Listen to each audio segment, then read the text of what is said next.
Welcome to the United States of the Democrat Party. Now, what does that mean? When you look around the world, you look at China, you look at Russia, you look at certain countries in the Middle East, you look at Central and South America, country's not first, party's first. Party comes first. Among others, that's what Marx taught, communism. You can't really be two parties. You can't really have disputes, freedom of speech, freedom of association. You need conformity and uniformity. You need it to find utopia on earth. And utopia cannot come from the free will of individuals. It comes from a centralized elite, self-appointed elite, a ruling class that determines how much you will pay for drugs, how much you will pay for health care, what kind of automobile you will drive, whether or not the zoning will allow certain homes in certain places, and on and on and on. Get my drift? The Democrat Party is a force that was not intended by the founders of this country or the framers of the Constitution. It is a party that fundamentally hates America and seems to be burning down various aspects of it. It is attacking the Constitution on a regular basis. You hear them say, well, that's way back then with the white slave owners. We've got to be able to change this document in fundamental ways. And so they attack the independence of the Supreme Court. They want to pack it with radical left ideologues. They attack national sovereignty on the border so they don't enforce the immigration laws. They attack our oil industry, our meat industry, our tampon industry, every single industry you can think of. Big this and big that, they call it. They talk about redistribution of wealth, the poor against the rich. They create endless programs for redistributing power to themselves. The bureaucracy never gets smaller, it gets bigger and bigger and bigger. And now the IRS has doubled in size. 87,000 more agents to add with another 80,000, about 170,000 agents aimed at taking your money and taking your property and scaring the living hell out of you. That's what the IRS does, and we all know it. And I could go on and on and on. Donald Trump comes to Washington, D.C. He's not a man of the swamp. He's not a man of any political party. He's not a man of the bureaucracy. He's a can-do businessman, a can-do guy, pretty independent politically, but he loves the country.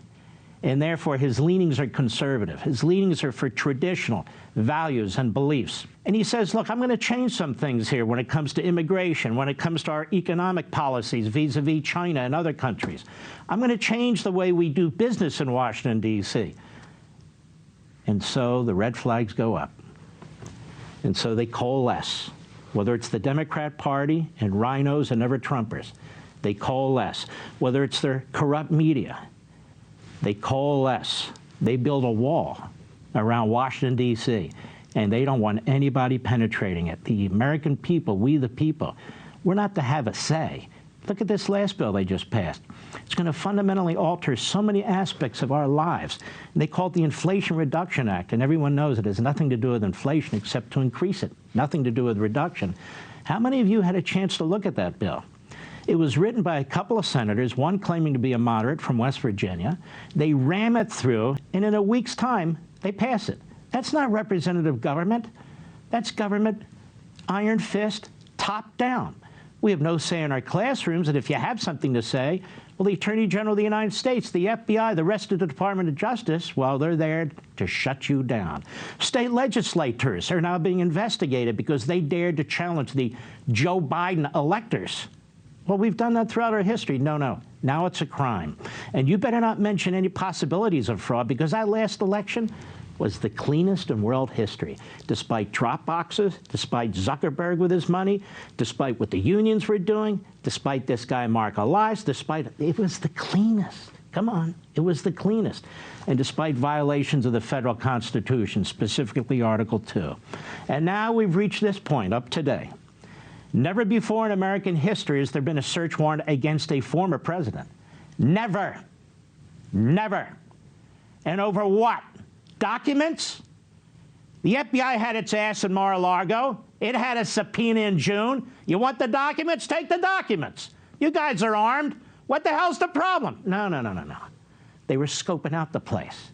Scoping out a former president's home.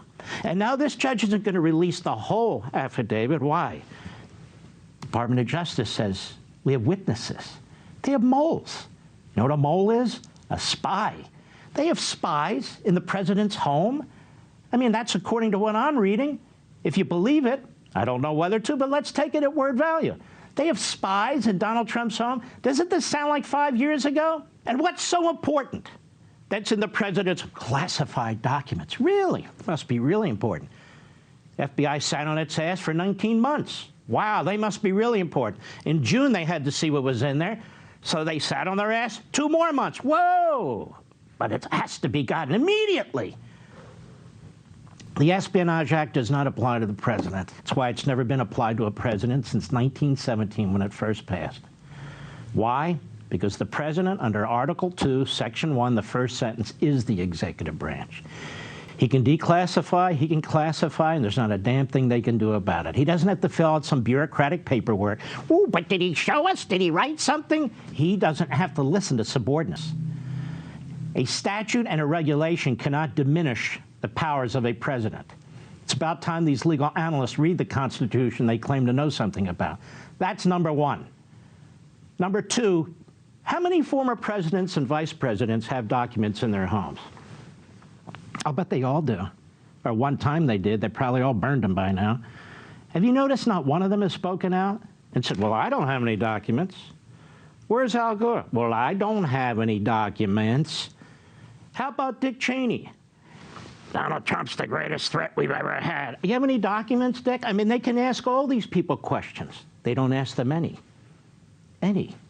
Well, according to them, they violated federal law, including the Espionage Act. What about all the people who had a responsibility and were trusted controlling these documents?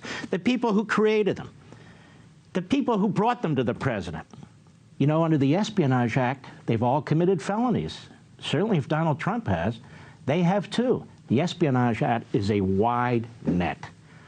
But for some reason, Hillary Clinton wasn't caught in it. For some reason, James Comey wasn't caught. Why? Democrats. Democrats.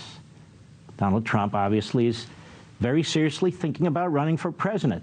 This is the greatest interference in our political system in American history. They talk about insurrections. They talk about state legislatures. They talk about fake electors. Let me tell you something. This fake attorney general, this fake U.S. attorney in Washington, D.C., all these fakes, they are Democrat partisans dressed up as law enforcement. That's not what they are.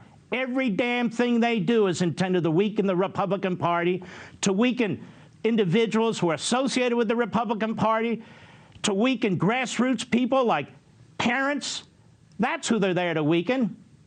They're not going to weaken the Democrat Party mob and militia that goes to the homes of Supreme Court justices in violation of federal law. How many of them have been prosecuted? Not one damn one of them. You have Chuck Schumer. I don't know, did they search his home? Did they grab his text? Did they grab his emails? He literally threatened 2 Supreme Court justices. What about that? No, nothing. Here we have a search warrant. Talked about this last week. Any government and or presidential records created by the time and Trump was president. But this is the killer. As well as any other containers, boxes that are collectively stored or found together with the aforementioned documents in containers, boxes.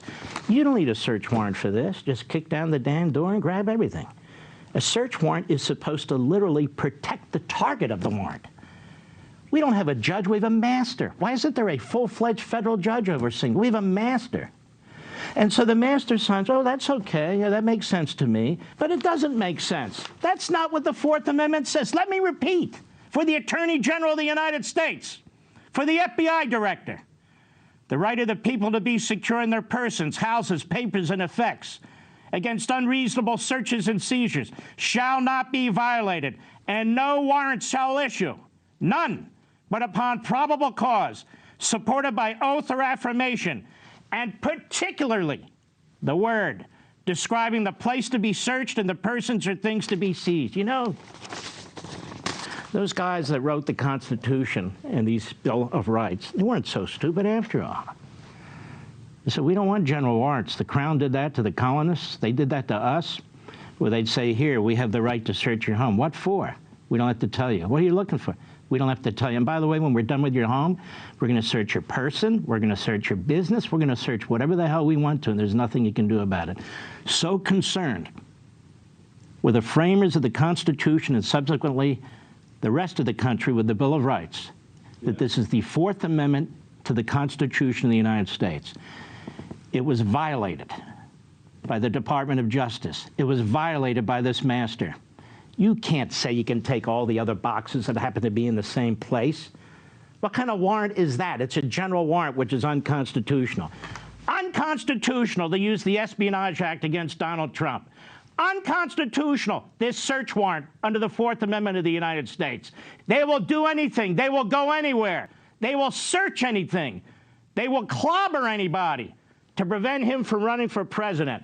That's number one. Number two, they do not want the Republicans to take back the House or the Senate in the upcoming election because they know they will be subjected to an investigation. And so they're fighting like hell for their life. Number three, they want to pick the Republican nominee in 2024. And they don't want anybody like Donald Trump. No, no, no. He's too tough on the ruling class and the establishment. Want to see more Mark Levin? Go to LevinTV.com and subscribe now.